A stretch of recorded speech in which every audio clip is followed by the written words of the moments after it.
ఈ రోజే డౌన్లోడ్ చేయండి. మీ ఫేవరెట్ షోస్ చూడండి. ప్రీతి, ఇంకా గతాన్ని మనసులో మోస్తూ అక్కడే ఆగిపోతే జీవితం ముందుకు సాగేదెలా? పెద్ద కోడలిగా ఈ ఆనంద నిలయంలోకి కుడుకాలు పెట్టి లోపలికి రామ్మా. అవును ప్రీతి, గతం ఎలాంటిదైనా పశ్చాత్తాపానికి మించిన ప్రాయశ్చిత్తం లేదు. అందుకే చెప్తున్నాను, నిన్ను కోడలిగా మనస్ఫూర్తిగా ఆహ్వానిస్తున్నాం.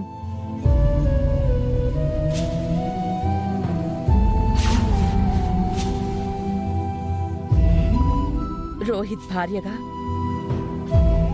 ఇంట్లోకి అడుగుపెట్టు.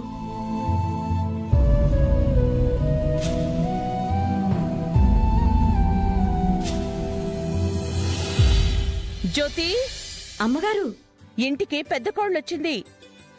దర్శన్ బాబు శరణ్యతో పాటు రోహిత్ ప్రీతిలకు కూడా దిష్టితి. అలాగేనమ్మా.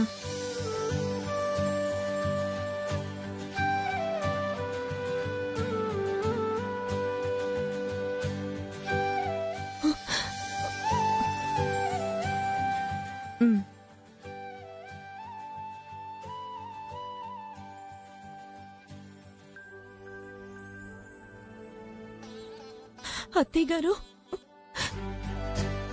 ఎంత గొప్పవారండి, అసలు ఎంత గొప్పవారండి మీరు. నా వల్ల ఈ కుటుంబానికి ఆ రోజు ఎంతో ఇబ్బంది కలిగింది. అయినా అదేది వాళ్ళ మనసులో పెట్టుకోలేదు, ప్రేమతో క్షమించారు.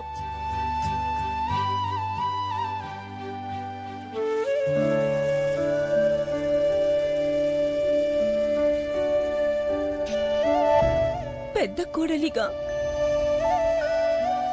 తిరిగి నన్ను ఈ దేవాలయంలోకి ఆహ్వానిస్తున్నారు. ఏ జన్మలో చేసుకున్న పుణ్యము గాని ఈ గడపలో తిరిగి ఇలా పునర్జన్మ పొందుతున్నాను. ఈ రుణబంధం ఏనాటికి తీరిపోదు.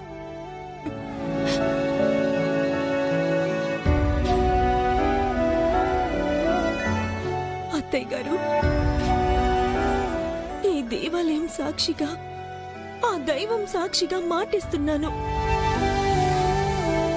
ఈ క్షణం నుంచి ఈ ఇంటి పెద్ద కోడలిగా నా ఈ కుటుంబ గౌరవాన్ని కంటికి రెప్పలా కాపాడుకుంటానని నా అంతరాత్మ మీద ఒట్టేసి మాటిస్తున్నాను.